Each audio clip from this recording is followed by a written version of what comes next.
Good afternoon students, कैसे हैं आप सभी बच्चे।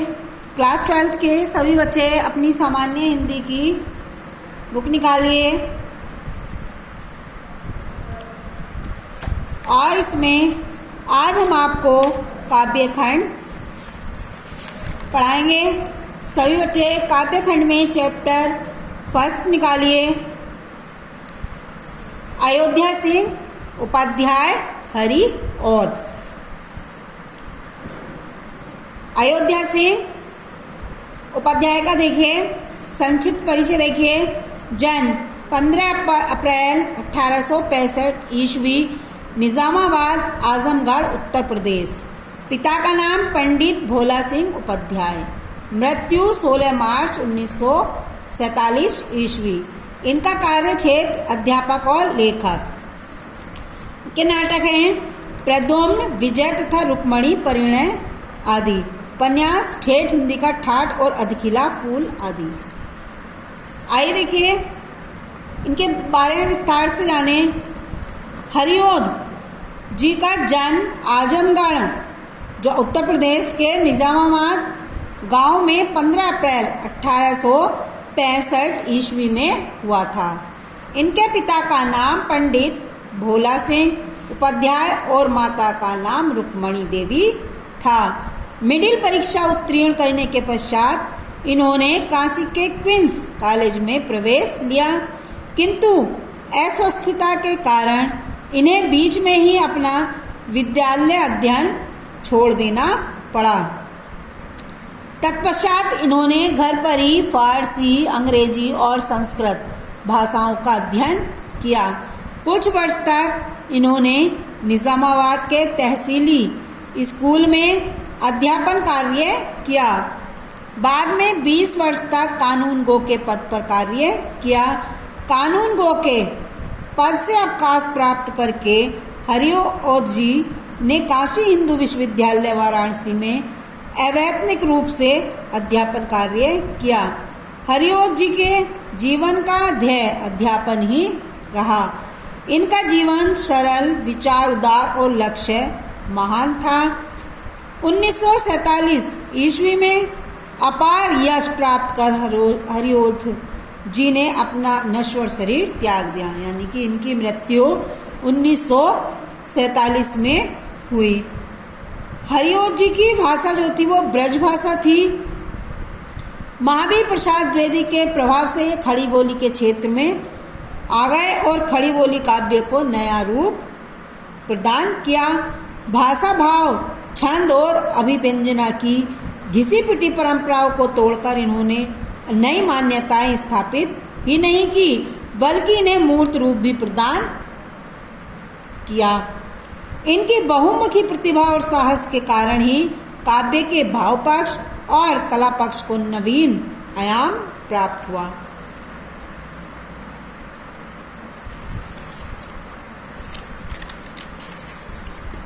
हरिऔध जी की रचनाएं देखिए। हरिऔध जी की रचनाएं इस प्रकार हैं। नाटक प्रद्युम्न, विजय तथा रुक्मणी परिणय। इनके उपन्यास हरिऔध जी का प्रथम उपन्यास प्रेम कांता है। ठेठ हिंदी का ठाठ और अधखिला फूल प्रारंभिक प्रयास की दृष्टि से उल्लेखनीय है। काव्य ग्रंथ वस्तुतः हरिऔध जी की प्रतिभा का विकास एक कवि के रूप में हुआ। इन्होंने 15 से अधिक छोटे बड़े काव्यों की रचना की। इनके प्रमुख काव्य ग्रंथ इस प्रकार हैं। एक प्रिय प्रवास, यह विप्रलभ श्रृंगार पर आधारित महाकाव्य है। इनके नायक व नायिका शुद्ध मानव रूप में सामने आए हैं। नायक श्री कृष्ण लोक संरक्षण तथा विश्व कल्याण की भावना से परिपूर्ण मनुष्य हैं। रस कलश, इसमें हरिऔध जी की आरंभिक स्फुट कविताएं संकलित हैं। ये कविताएं श्रृंगार प्रधान हैं तथा काव्य सिद्धांत निरूपण के लिए लिखी गई हैं। चोखे चौपते तथा चुभते चौपते, इनमें खड़ी बोली पर आधारित मुहावरों का सौंदर्य दर्शनीय है। इन मुहावरों में लौकिक जगत की झलक मिलती है। वैदेही वनवास, यह प्रबंध काव्य है। आकार की दृष्टि से यह ग्रंथ छोटा नहीं है, किंतु इसमें प्रिय प्रवास जैसे काव्यत्य का अभाव है। पारिजात यह इनके स्फुट गीतों का क्रमबद्ध संकलन है। तो ये तो थी आपको हरिओ सिंह उपाध्याय की जीवनी। आगे देखिए, इन्हीं का लिखा पवन दूतिका, इन्हीं का लिखा पवन दूतिका। इसमें देखिए संस्कृत साहित्य के मेघदूत, हंसदूत आदि की प्रणाली पर हरिओ जी ने भी अपने प्रिय प्रवास में वियोगिनी राधा से पवन को दूती बनाकर श्री कृष्ण के पास संदेश भिजवाया है। कवि द्वारा चित्रित राधा के विरह कातरा रूप से कहीं बढ़कर परम दुख कातरा स्वरूप विशेष द्रष्टव्य है। लोक सेविका राधा की उदात्त भावनाएं उनके चरित्र को नवीनता प्रदान करती हैं। देखिए इनका, बैठी खिन्ना एक दिवस वे गेह में थी अकेली, आके आंसू द्रक्त युगल में थे धरा को भिगोते, आई धीरे इस सदन में पुष्प सुगंध को ले, प्रातः पाली सुपवन इसी काल वातायन उसे।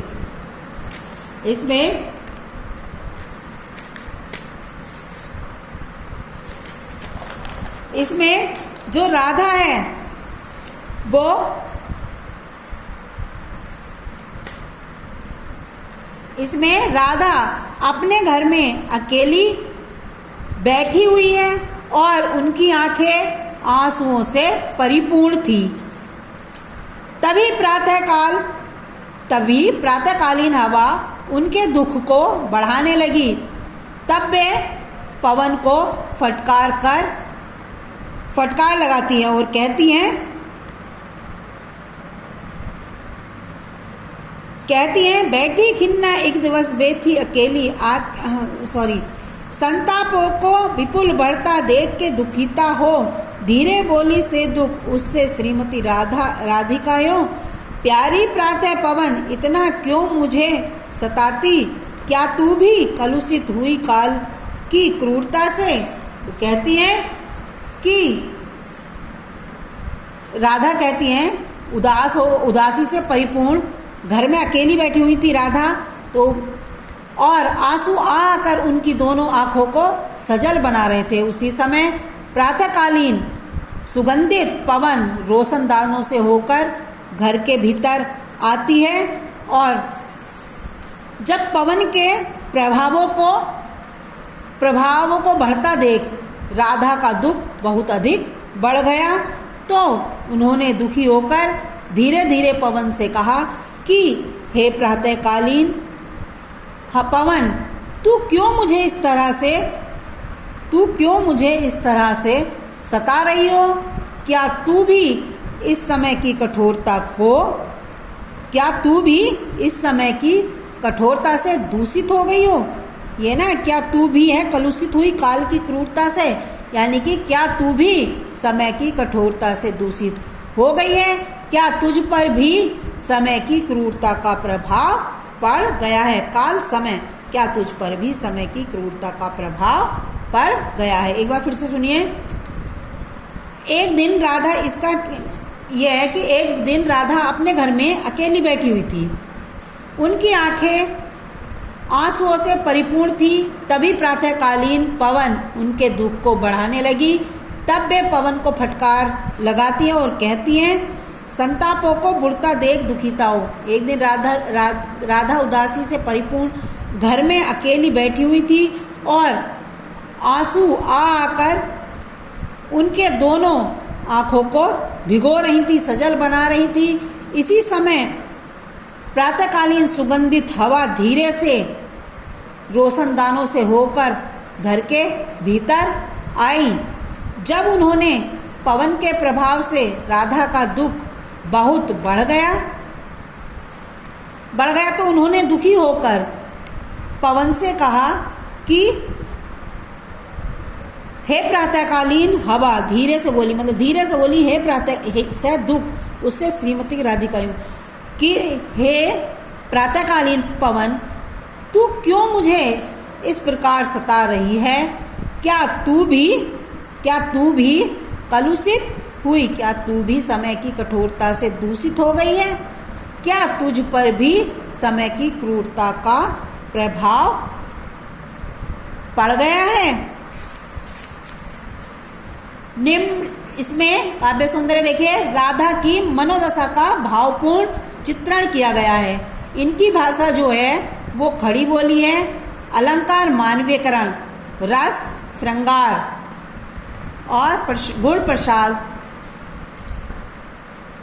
ओके, आज के लिए इतना ही, कल फिर आगे बढ़ेंगे। धन्यवाद बच्चों।